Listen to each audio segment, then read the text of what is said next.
අම්මේ නින්ද ගිහින් හිටිය මම රෑ මැද ඇහැරුනේ සන්සලාගේ කෑගැහිල්ලට.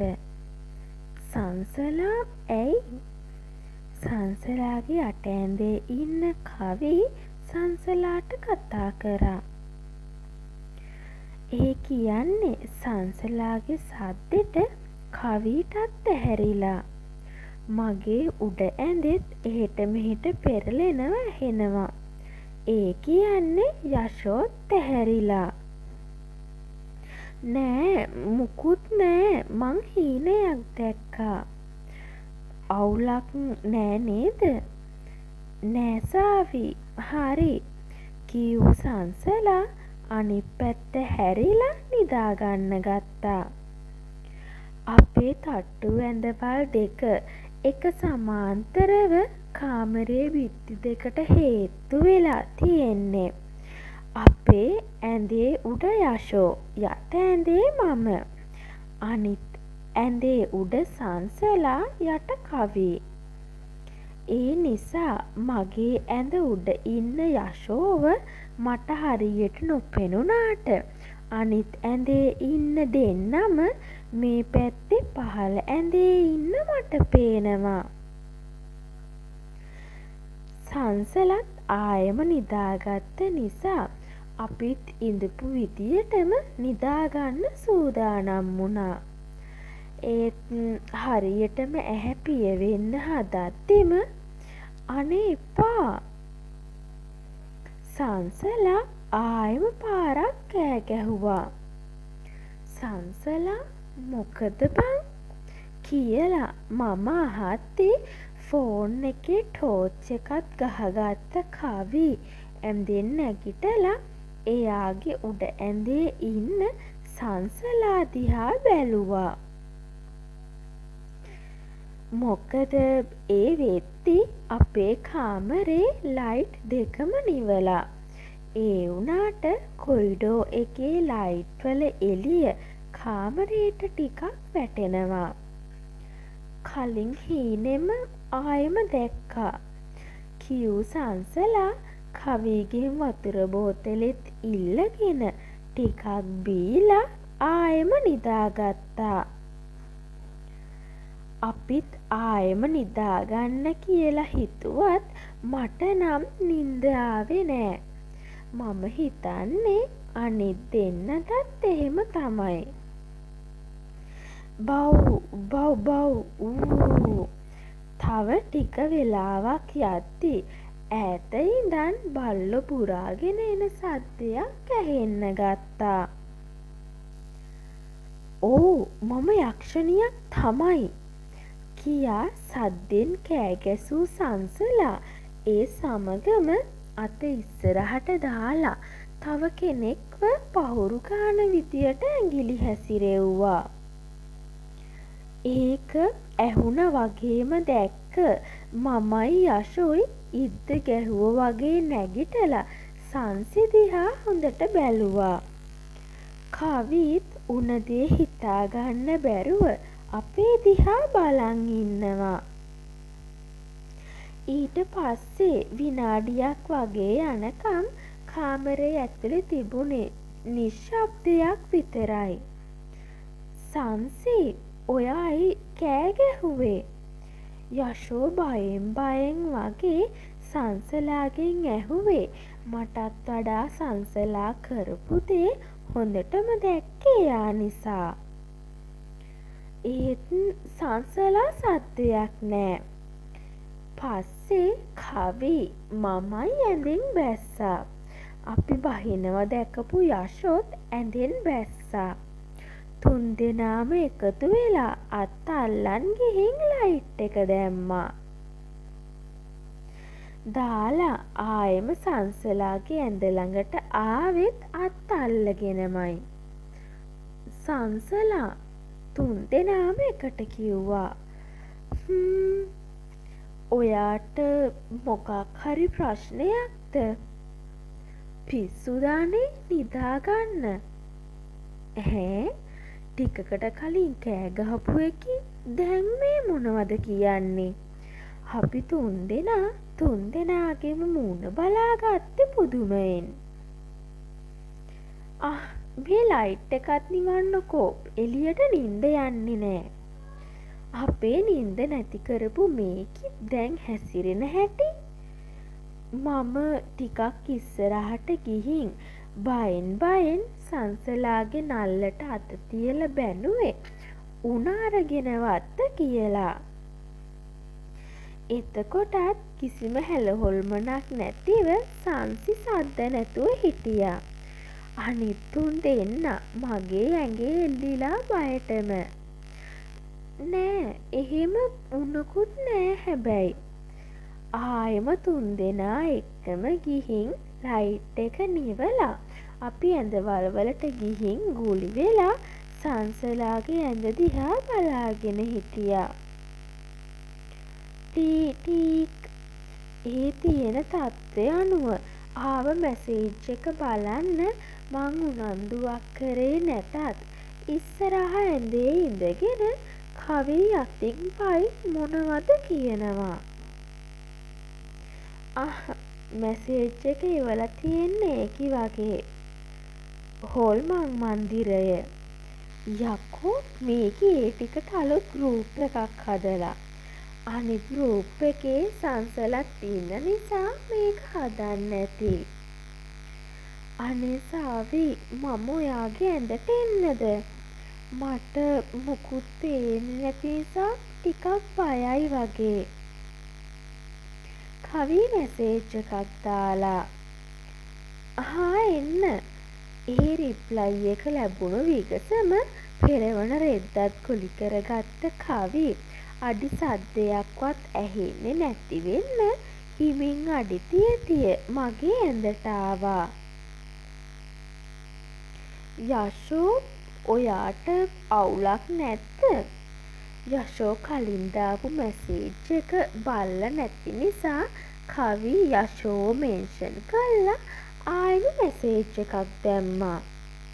මේකිට ඇඳ උඩම කලන්ත හැදිලාද දන්නේ නෑ කියලා හිතපු මම කකුල උස්සලා උඩ ඇඳේ මෙට්ටෙට ඇඟිලි වලින් ඇන්නා. ඒක දැනුණ යශෝ උඩ ඇඳෙන් එබිලා මගේ දිහා බලද්දි මං ෆෝන් එක පෙන්නලා ඒක බලන්න කියලා සංඥා කළා. අනේ මමත් එනවා පහලට. ඒ පමාවෙන් යශෝ එව්වා. එන්න. යශෝත් හීනි සැරේ ඉනිමගෙන් බැහැලා මගේ ඇඳට ආවා. ඒ පොඩි ඇඳේ තුන්දෙනෙක්ට නිදාගන්න තියා හිතාගන්නවත් බැරි වුණත් අපි තුන්දෙනා ඒ ඇඳේ නිදාගන්නේ කොහොමද කියන එක අදටත් අභිරහසක්.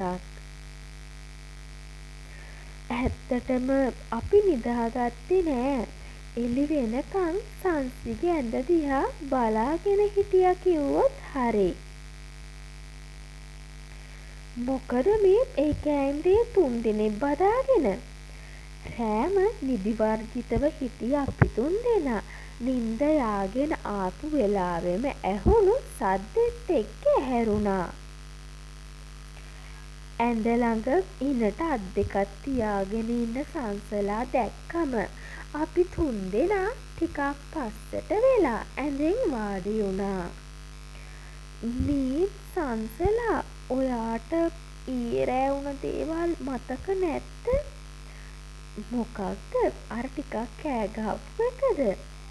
සංසලා ගානක් නැතුව ඇහුවා. හොඳ ටික. ඇත්තටම ඔයාට මොකද උනේ? ඒක මට පොඩි කාලේ ඉඳලම ටිකක් තියෙනවා කවි. අපේ අම්මා නම් කියන්නේ තනිකන් දෝෂද මොකක්ද කියලා. ඉතින් ඒකට කරන්න දෙයක් නැද්ද? අනික අදමනේ මෙහෙම දෙයක් වුනේ. ඊගාවට යශෝ ඇහුවා. අම්මා කියනවා මට අණ්ඩවයා වේලෙන්න කියලා එළියෙන් දාන්න එපා කියලා රෑට. මට ඊයේ නිදාගන්නෙද්දි ඒව ගන්න අමතක වුණා. එතකොටයි මටත් මේට උනේ. වෙනදා හැමදාම සංසි එළිය රැක් එකේ දාපු යට ඇඳුම් නිදාගන්න කලින් අරගෙන ඇඳ වියලේ දානවා කියලා. හයියෝ ඕව ගණන් ගන්න එපා ළමයි. ඒක මට සාමාන්‍ය දෙයක්. යකෝ එහෙම දෙයක් තියෙනම් කලින් අපිට කියන්න එපැයි. අපි බය වුණා හොඳටම. හරි හරි දැන් කට්ටිය ලෙක්චර් යන්න ලෑස්ති වෙමුද? ඔය ගෲප් වර්ක් එක කරන්න ළමයි පැයක් දෙන්නම්. ඕකේ ස්ටාර්ට් කියලා අපිට ගෲප් අසයින්මන්ට් එකක් දීලා තාරුකා මිස් එළියට ගියා. මේ ආයෙම මිස් ආවම මං සඳලි එක්ක මෙඩිකල් සෙන්ටර් එකට ගිහින් එන්නද? අපේ ගෲප් එකේ චමුදි ඇහුවා.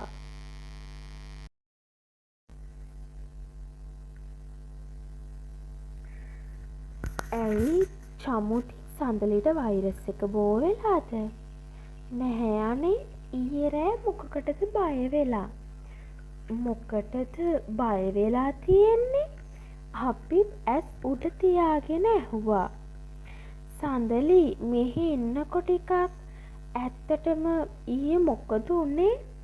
චමුදි සඳලිට අපේ ගෲප් එකට කතා කරගෙන උන දේ ඇහුවා. අනේ හලෝ මට නම් ඒ ගැන මතක් කරද්දිත් බයයි. අනේ කියන්නකො සඳලි. කවි සඳලිට ආයාචනා කළා. ඊයේ රෑ මම වොෂ්රූම් යන්න ඕන වෙලා අවදි වුණා.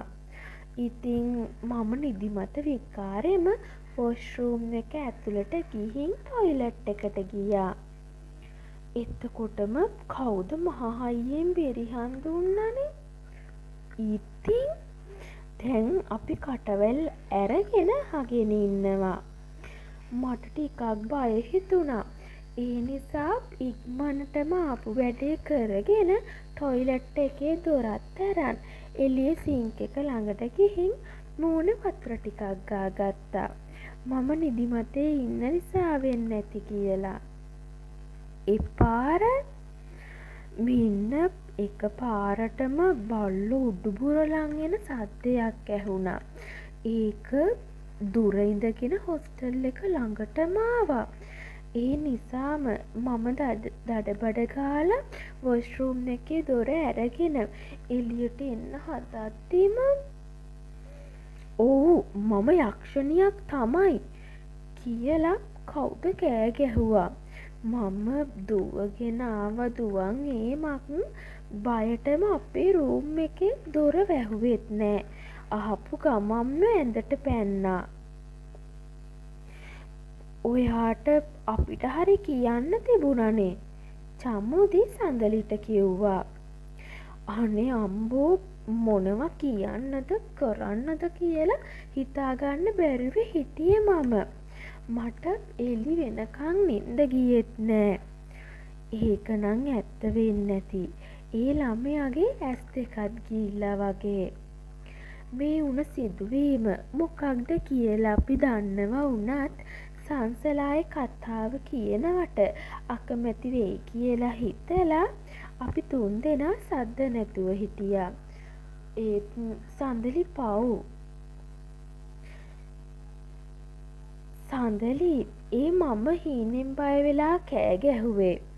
අපි නොහිතපු විදියට සංසලා කිව්වා. මොකක්? ඔය ඇත්තමද? ඔව් බය වෙන්න දෙයක් නෑ. මම තමයි හීනෙන් කෑ ගැහුවේ නේද ළමයි කියලා සංසලා අපේ දිහා බැලුවා. ඔව් අපි ටිකක් කලබල වුණා අයියේ.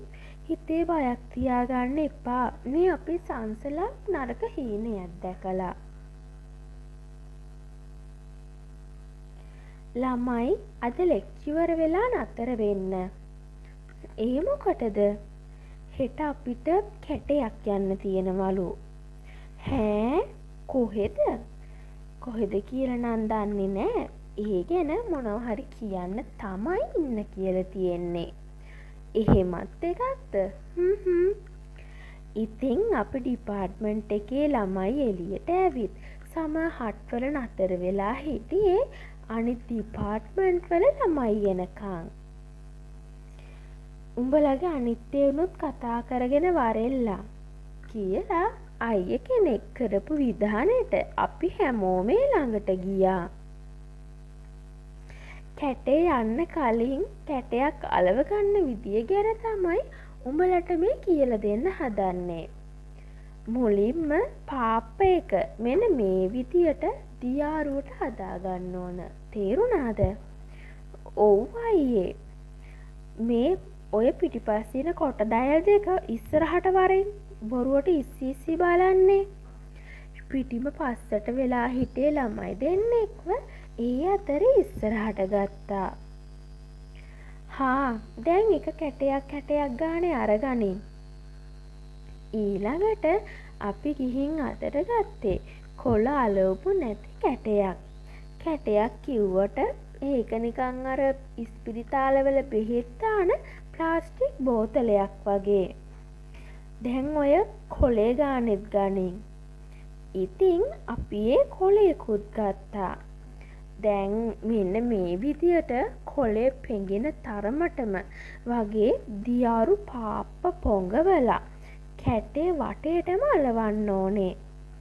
ඉතින් අපි ඒ විදියට බලාගෙන අපි අතේ තියෙන කැටෙත් අලව ගත්තා.